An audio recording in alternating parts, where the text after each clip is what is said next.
नमस्कार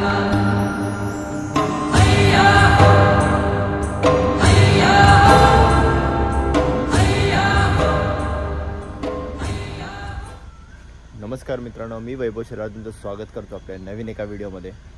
सो मित्रांनो, आता आपण सकाळ जातो आहे कोकणात कशाला तर मे महिना आहे. सो मे महिन्याचा आनंद घ्यायला कोकणात जातो आहे आणि काही आपले 2-3 काही प्रोग्राम आहेत ते पण आपल्याला अटेंड करायचे. ठीक आहे. सो आपण आता सामान वगैरे भरून घेतो आहे,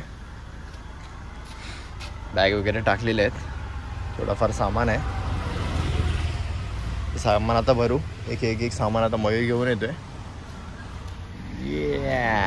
बाहुबली. आता हे सगळं सामान आपण टाकूया, गाडी पूर्ण पॅक करूया आणि then त्याच्यानंतर परत निघूया. ठीक आहे, चला. सो मित्रांनो, आता फायनली आपण निघालो आहे आपल्या गावाला आणि या टाईमला माझ्यासोबत आहे मी तर असणारच, साहजिक गोष्ट आहे, गाडी चालवायला मी तर पाहिजेलच. दुसरं आपल्यासोबत आहे मयूर, रचना आहे, रचनाची मम्मी आणि पप्पा हे दोघंजण पण आहेत आणि माझे मम्मी पप्पा ऑलरेडी गावी गेलेले आहेत पुढे. सो आता आपल्याला ते गेल्यानंतर भेटतीलच.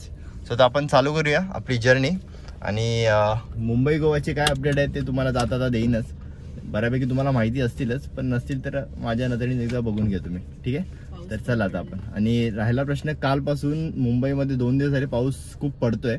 आत्ता जरा नाही आहे पाऊस, बट आपल्याला जाता आता कुठे जर मिळालाच तर आपण नक्की कॅप्चर करायचा प्रयत्न करू. ठीक आहे, चला. गणपती बाप्पा मोरया.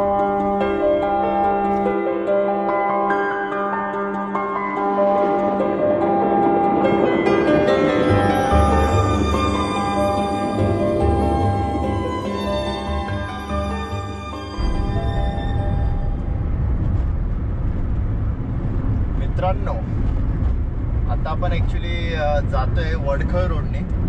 दरवर्षीचे आत्तापर्यंत जो मी आपले कोकणातले ब्लॉग बघितले असतील, आपण आत्तापर्यंत जो काही प्रवास केला आहे तो पाली रोडने केलेला आहे आणि आता आपण जातोय वडखळ रोडने. वडखळ रोड आता बघूया कितपर्यंत व्यवस्थित झाला आहे. नाहीतर आत्तापर्यंत मी ऐकत आला असेल की आधीचा माणगावपासूनचा पुढचा रस्ता खूप चांगला असायचा, बट याच्या आधीचा रस्ता जो आता आपण ड्राईव्ह करतोय तो रस्ता एकदम खराब वगैरे आहे. स्वतः बघूया, बऱ्यापैकी इथपर्यंत तरी व्यवस्थित रोड आहे. फक्त या रोडवरती आहे ना, मध्ये या लोकांना स्पीड ब्रेकर टाकलेले आहेत आणि त्याच्यावरती ॲक्च्युली मार्किंग नाही आहे. सो त्या फक्त जरा तुम्ही लक्ष द्या जेव्हा तुम्ही ड्राईव्ह कराल वगैरे. म्हणून मी तर भरपूर टाईम नंतर, ॲव्हरेजली 4-5 वर्षानंतर पहिल्यांदा या रोडनी आता जातोय, जो आता रस्ता झाल्यापासून. त्यावेळी थोडा मी ॲव्हरेज स्पीडनीच जातोय, नाही ओव्हर स्पीडिंग करत आहे. 70 आणि 80 या स्पीडनीच जातोय मी, त्याच्यावर नाही. सो घ्या तुम्ही रोडचा आनंद घ्या. जर काही अपडेट असतील तर मध्ये मी नक्की देत जाईन तुम्हाला. ठीक आहे, चला.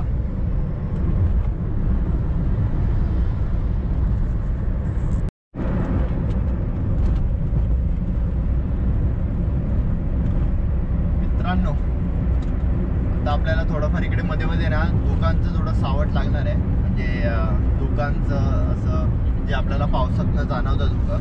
पावसाचा टाईम नाही आहे, बट आहे थोडंफार इकडे धुकं. आता तुम्ही बघू शकता. आणि आता कसं वाजले सकाळचे 6:15, अजून अर्धा तास किंवा 15-20 मिनटं वगैरे असेल हे धुकं. त्याच्यानंतर हे धुकं थोडंफार कमी होणार आहे.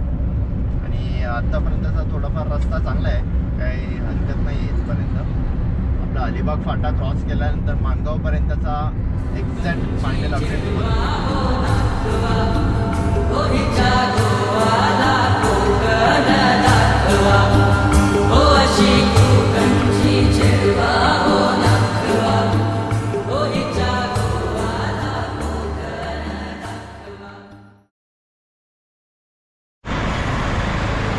मित्रांनो, नाश्ता वगैरे झाला करून जरा बाहेर थांबलो आहे आणि वातावरण एकदम ढगाळ आहे. ऊन वगैरे थोडं पण नाही आहे, 1 पैशाचं ऊन नाही आहे. सही वाटते, असं वाटतं गणपतीला आलो आम्ही. काय बोलतो? एकदम थंड आहे वातावरण. आम्ही जर सकाळपासून सूर्य नाही बघितलं. बघू आता पुढे कसं आहे. ठीक आहे, चला निघूया आता आपण 10 मिनटात.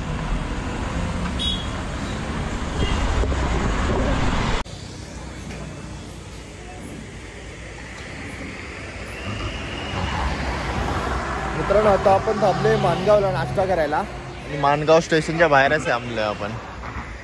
हे बघा इथे मित्रांनो जसं तुम्हाला बोललो होतं मी आता नाश्ता करायला थांबलोय जोशी नाही कुठचा वडेवाला सद्गुरू वडेवाले यांच्याकडे. माझ्या बाजूला रचणारे पप्पा आहेत, वर मयूर बसला आहे आणि ही दोघी जणी इकडे. स्वतः अजून नाश्ता आला नाही आहे माझा आणि रचनाचा तर उपवास आहे, त्यामुळे काही एवढं हेवी मागवलं नाही, साधं मागवलं. बाकीच्यांनी जे ऑर्डर केलं आहे ते तुम्हाला आलं दाखवेनच. आणि आत्तापर्यंतचं आता पोचलं ॲक्च्युली माणगावला, जसं तुम्हाला दाखवलं मागे स्टेशन आहे. ओव्हरऑल आत्तापर्यंतचा प्रवास चांगला होता, फक्त वडखळमध्ये जरा खड्डे आणि डायव्हर्जन वगैरे जरा जास्त आहे, त्यामुळे टायमिंग आमचा जरा जास्त गेला तिकडे. ठीक आहे, आता आपण पुढचा रस्ता बघूया कसं काय, तुम्हाला याची मी अपडेट देईन. ठीक आहे.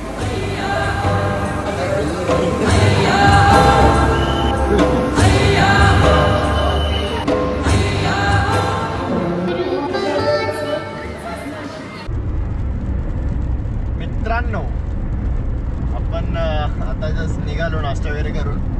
जसं तुम्हाला बोललो 2 दिवस झाले वातावरण एकदम वेगळंच आहे. मे महिन्यात जातोय, आता समजत नाही गावी गेल्यावर आंबे खाऊ की कांदा भजी खाऊ अशी अवस्था झालेली आहे. आणि आम्हाला आता मध्ये वाटेत रिमझिम पाऊस चालू झाला इकडे, तुम्हाला दाखवतो बाहेर वातावरण. आणि थोडाही असं वाटत नाही की मेचा सीझन चालू आहे. चल एखाद दिवस थोडाफार पाऊस पडतो काहीतरी खूप असतं वगैरे, तर सलग 3 दिवस झाले आपल्या मुंबईत आहे त्या आता कोकणात सुद्धा पाऊस आहे. त्यामुळे शेत जमिनीचं थोडंफार नुकसान व्हायचे चान्सेस असं वाटतंच मला, आंबे वगैरे खराब व्हायचं वगैरे. कारण अशा टाईमला या गोष्टी जास्तीत जास्त घडायला चालू होतात. आंब्याचा रेट आता डाऊन होईल. बाकी वातावरण एकदम मस्त आहे, मजा येते ड्राईव्ह करायला. रस्त्यावरती एवढ्या गाड्या नाही आहेत, थोडंफार हलकं मानगावला मला ट्रॅफिक लागलं, मार्केटवालं ट्रॅफिक ॲज युजल जसं असायला पाहिजे तसं. बाकी खूप मजा येते. तुला काय वाटतं रचना? नाही, गणपतीला जातो असं फील होतं ऍक्च्युली, ॲटमॉस्फिअर झालंय सगळं. हो. बाकी सकाळपासून अजून तुम्हाला मी विचार केलेला छानपैकी तुम्हाला सनराईज दाखवेन, पण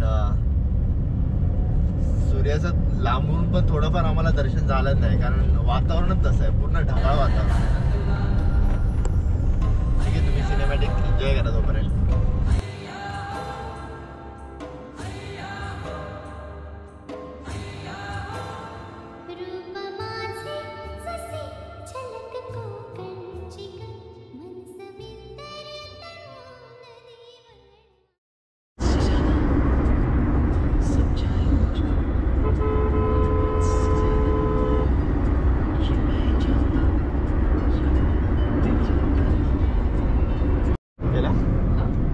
मित्रांनो आता आपण आलोय कशेडी बोगदाजवळ. हा सगळ्यांना परिचयात आहेच बोगदा, जे ऑन रोड ट्रॅव्हल करतात मुंबईतून कोकणाला किंवा गोव्याला वगैरे. सो ॲक्च्युली दोन्ही बोगदे चालू झालेत, पण एका बोगद्याचं थोडंफार मेंटेनन्सचं काम चाललं आहे, त्यामुळे त्या लोकांनी एक साईड आय थिंक सो चालू केलेलं आहे आणि एक साईड बंद केली. आता आपल्याला पुढे गेल्यावर समजेलच. आणि बाकी ओव्हरऑल जर इथपर्यंतचा रस्त्याचं अपडेट द्यायचे म्हटले तर चांगला रस्ता, अगदी वाईट पण नाही बोलता येणार, ठीक आहे. अजून टोल नाके वगैरे या लोकांनी चालू नाही केले. जेव्हा टोल वगैरे चालू करतील तेव्हा आपल्याला समजेल की टोल किती आहे किंवा काय.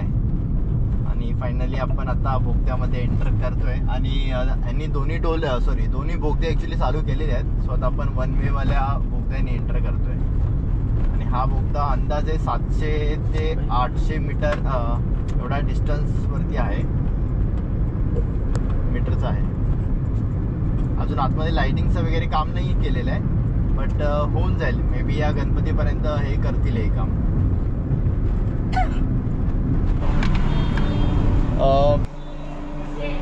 मित्रांनो आता आपण आलोय संगमेश्वरला. संगमेश्वरचा धामणी पेट्रोल पंप आहे, तिकडे थांबलोय.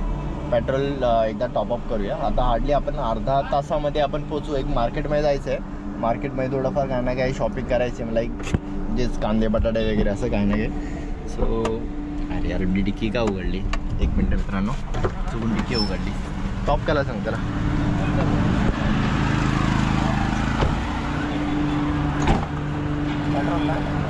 हा पेट्रोल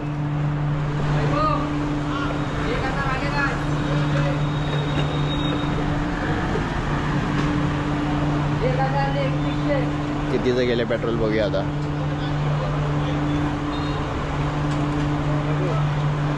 इथे किती 105 आहे काय? ठीक आहे, टॉप होते पेट्रोल, मग आपण निघूया.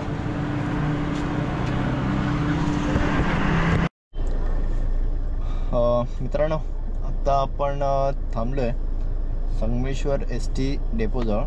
रचना आणि मयूर गेले, दोघंजण घरातलं काही ना काही सामान वगैरे सांगितलं येताना घेऊन ये वगैरे, सो ते घ्यायला गेलेत. अर्ध्या रस्त्यापर्यंत ऑलमोस्ट आम्हाला चिपळूणच्या थोडं आधीपर्यंत क्लायमेट मस्त होतं, एकदम थंड, पाऊस वगैरे, असं पावसाचं वातावरण वाटत होतं. आणि then त्याच्यानंतर पुढे आलं तर आता एकदम कडक गरमी. बघा आता एवढी कडक ऊन आहे ना, आता भरपूर ऊन आहे आता. आणि आता आपण अर्धा तासात घरी पोचू थोड्या वेळात. मग घरी पोचल्यानंतर आजचा आपला हा फक्त ट्रॅव्हलिंग ब्लॉग होता, मुंबई ते कोकण संगमेश्वरपर्यंतचा. ठीक आहे, ते आले की मग आपण जाऊ घरी आणि भेटू आपण पुढे. ठीक आहे, चला. फायनली मित्रांनो आपण पोचलो, सगळं सामान वगैरे उतरवलं. ॲक्च्युली थोडा एक सीन झाला, घराजवळ आलो आणि आमचा टायर फाटला. टायर ॲक्च्युली डिक्कीमध्ये. आपल्याला 1-2 दिवसात मे बी आजच्या दिवशीच तो टायर रिपेअर किंवा नवीन टाकावं लागणार आहे. त्याचं तुम्हाला व्हिडिओ दाखवीनच काय झालं काय नाही ते. हां चल ठीक आहे. सो मित्रांनो, तुम्हाला ओव्हरऑल जर्नी कशी वाटली नक्की सांगा. व्हिडिओ आवडल्यास लाईक करा, शेअर करा, सबस्क्राईब करायला बिलकुल विसरू नका. मित्रांनो थोडा घाईत आहे कारण आता वैतागलो, एवढ्या गरमीमध्ये हा टायर फिटिंग करत बसलो मी. ठीक आहे, सो आता मी जातो आणि ठीक आहे, चला बाय.